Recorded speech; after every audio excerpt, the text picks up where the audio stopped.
Hey guys, Jim here with another video for you. This is Shocktober Volume 13, Science and Nature Horror. But yet, before we begin, at the end of this video, if you like what you see, please consider giving me a thumbs up, a possible subscribe. Most importantly, leave comments below. Let me know what some of your favorite science or nature horror related films are. Now in this installment, I wanted to kind of focus on some of the different kinds of horror movies that have to do, like I said, either with nature or science or some combination in between. And I didn't want to go with the normal list of films, like Jaws and stuff like that, because again, we may or may not get to some of those movies further down the line. These are kind of movies that either I've highlighted on a previous video that didn't have anything to do with horror, or I'm just trying to, like I said in the previous video, I'm trying to break this up and stop highlighting the same movies over and over. So like I said, in this particular installment, we're going to kind of focus on movies that have to deal with one or two of those elements, either science or horror. We're going to start off with some disease type movies. We're going to start off with David Cronenberg's Rabid. This stars the late Marilyn Chambers, Joe Silver, among others. This was David Cronenberg's follow-up to Shivers, or They Come From Within, and this came out before Scanners, of course. The lead character in this movie, played by Marilyn Chambers, she gets into a motorcycle accident, gets rushed to a special clinic, which is a plastic surgery type clinic, and they do skin grafts on her and blood transfusion, and she ends up becoming Typhoid Mary with a strange kind of form of rabies. She's the carrier. And this movie is body horror. It's a lot of things, but it's still really creepy. It's an old movie. It came out in the late 70s. But again, this movie was one of the first David Cronenberg movies I ever saw. Marilyn Chambers was probably the most famous porn star at the time when she made this film, and she actually plays the main character well. Rabid, again, it's not a classic, it's not a award-winning film by any stretch. It's not Cronenberg's best, but it has been remade, which I haven't seen yet, and it's just one of those movies from my childhood that really struck a chord with me. Here's a couple. The next two are probably ones that people haven't heard of. This one I have touted before on one of my Forgotten Films to Check Out series. This is called Warning Sign. This came out in 1985. It stars Kathleen Quinlan and Sam Waterston, Yaphet Kotto, Jeffrey DeMunn. It's got a good, solid cast. And this movie is basically a virus movie. It's a lab where a protocol gets broken, a virus breaks out, they have to seal up the lab, and it just goes from there. This is a Scream Factory title, which sadly is now out of print. You might still be able to get this somewhere, though, but check this out if you've never seen it. It's a really, really solid film. This one is probably the most bizarre. It's not probably. It is the most bizarre movie on the list. And this is Antiviral. This one is directed by David Cronenberg's son, Brandon. This is his feature film debut. He wrote and directed this film. And it stars Malcolm McDowell and Caleb Landry Jones. This is a weird movie. Basically, it's set somewhere in the future where the new thing is people buy viruses, and celebrities get off on these new diseases and viruses, and this guy is a broker of such viruses. I don't want to go too far into the plot. You really got to check it out yourself. Again, very, very strange movie, not for everyone. Now we've got a couple of science fiction type horror films for you. The first one is Species, directed by Roger Donaldson. And this movie's got a killer cast, including Ben Kingsley, Michael Madsen, and Alfred Molina, Forrest Whitaker, and Natasha Henstridge in her movie debut. I've said this before. This is a B movie with an A budget, but it's a lot of fun. And the deal on this one is scientists mix human DNA with an alien strand of DNA that they get, and all hell breaks loose. Again, this movie has inspired several sequels. I don't own any of them. I've seen the second one, not very good. But this movie, again, it's B movie fun. It is a lot of fun, and the cast definitely elevates this movie. Next one, with a similar plot in a way, is the remake of The Blob. Directed by Chuck Russell, written by Frank Darabont, and starring Kevin Dillon's mullet, along with Shawnee Smith, Donovan Leitch, and Jeffrey DeMunn again. This is one of the holy trifecta of science fiction classic science fiction remakes from the 80s. The other two being The Fly and The Thing, of course. This movie's awesome. And where it differs from the original one, The Blob, was just an alien. In this one, it is a virus that they sent up into space, and it mutated and came back. And now all hell is breaking loose in this film. I love The Blob. It is so much fun. It was not a hit when it came out, unfortunately. You know, kind of like The Thing. It was a flop.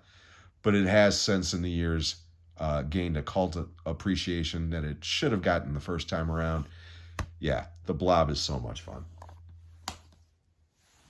We go from outer space horror to underwater horror with Leviathan. Excuse me. This is my Kino Lorber Blu-ray. This one is directed by George P. Cosmatos, and again, killer cast. We got Peter Weller, Richard Crenna, Ernie Hudson, Daniel Stern. Yeah, solid cast in this movie.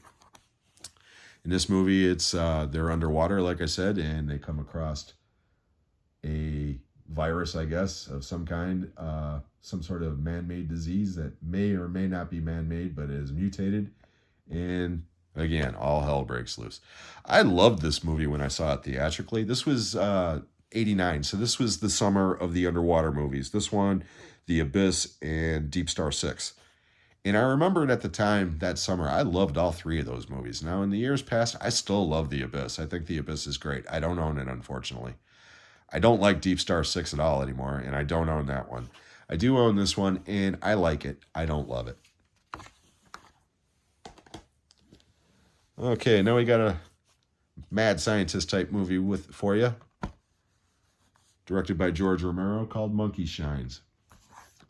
This one stars Jason Beggy and John Pankow, among others. Stanley Tucci's got a small role in this movie. It's a goofy movie, but it's entertaining.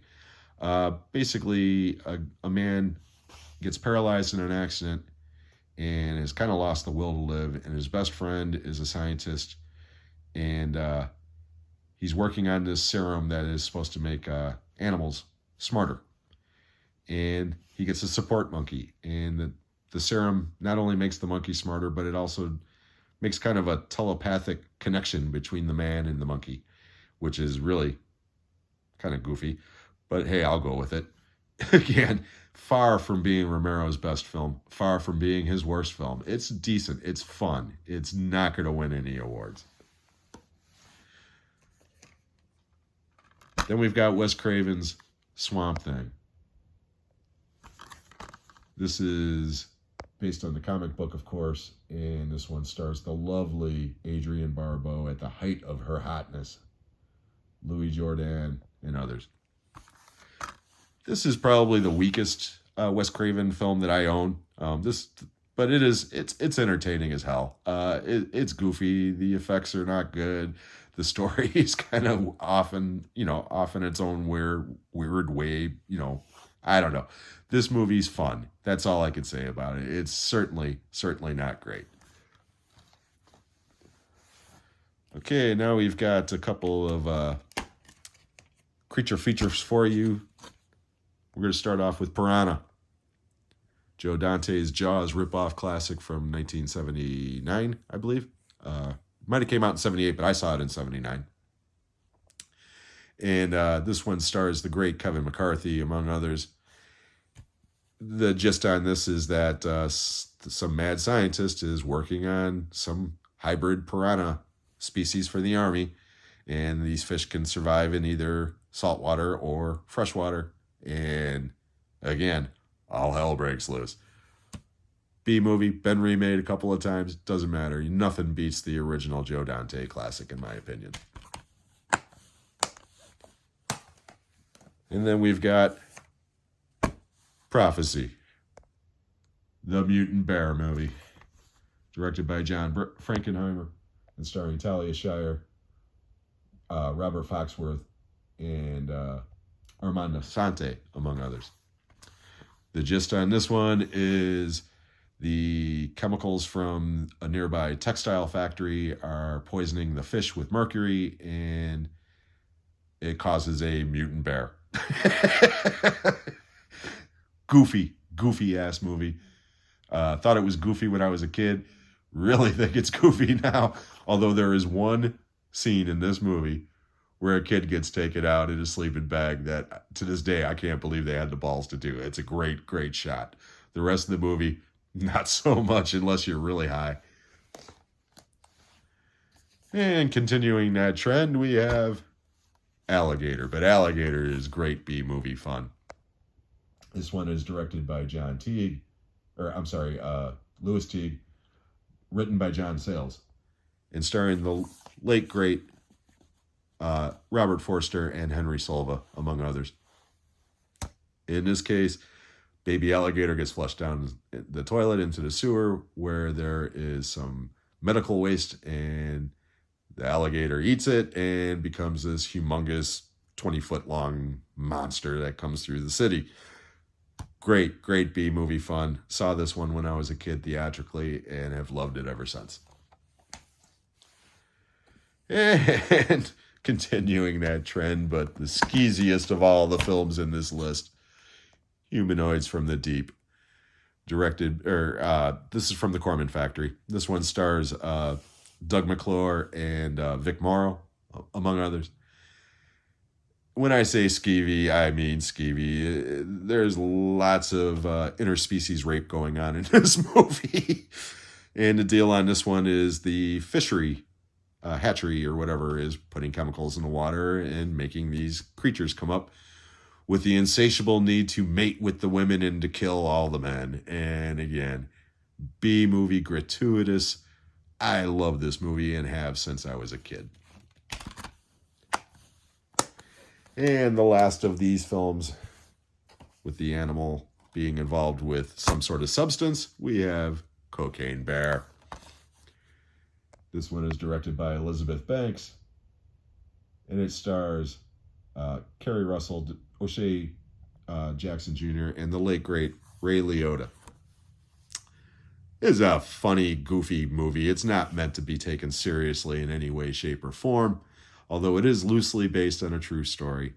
But in this one, the chemical involved is cocaine. And again, crazy movie. It's inspiring a bunch of litany cheap rip-off movies, One of the funniest things I ever heard was on the latest live cast that I was on. Brian, the horror punk, mentioned Crackoon. I cannot wait to see Crackoon. But Cocaine Bear, like I said, not going to win any awards. Lots of fun. These last two have to do with nature and being in the wrong place at the wrong time. The first one is Eli Roth's The Green Inferno. This one is kind of like his homage to Cannibal Holocaust, among other movies. And this movie's okay. It's not great. It's okay. There are some things in this movie that I really do enjoy. I love the stoners getting the natives high, thinking that will, distract them, and all it does is give them the munchies. That is hilarious to me. I mean, that is just absolutely hilarious to me. Again, this isn't as gnarly as Cannibal Holocaust. I mean, there's no animals getting killed in this movie, thank God. And as far as cannibal movies go, this one's actually one of the better ones. It's not great. It's not Eli Roth's best movie by any stretch, but it doesn't deserve the hate that it gets. And I found it pretty entertaining.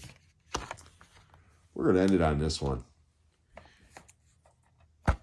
The Ruins. This is based on a novel which I have not read, directed by Carter Smith. And this one stars Jonathan Tucker, Jenna Malone, and Shawn Ashmore, among others.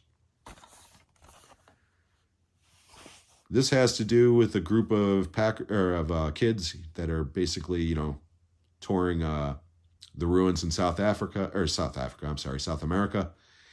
And they go into a temple where they're not supposed to go.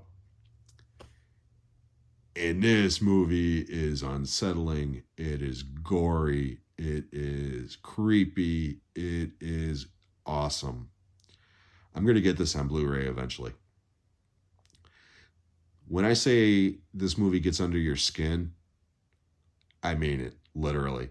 Because there are some things in this movie that truly do get under your skin, not to mention what you're watching on the screen and things getting under the people's skin in the movie. Again, I don't want to go too far into the plot here, but this one, like I said, it's really good. It doesn't get talked about as much as it should. And I think that's because it's so gnarly. I mean, this movie it's extreme. It really is, especially the unrated version that I have here. If you got a strong stomach and you can handle some pretty gnarly stuff, check this movie out. It really is. I can't recommend it enough to a certain segment of the population like me. Because again, this movie is not for everyone. But it is for me, and I hope this video was for you because it's over now. I hope you enjoyed it. If you did, please give me a thumbs up, if possible, subscribe. Most importantly, leave comments below. And we will be getting back to you guys on the next one.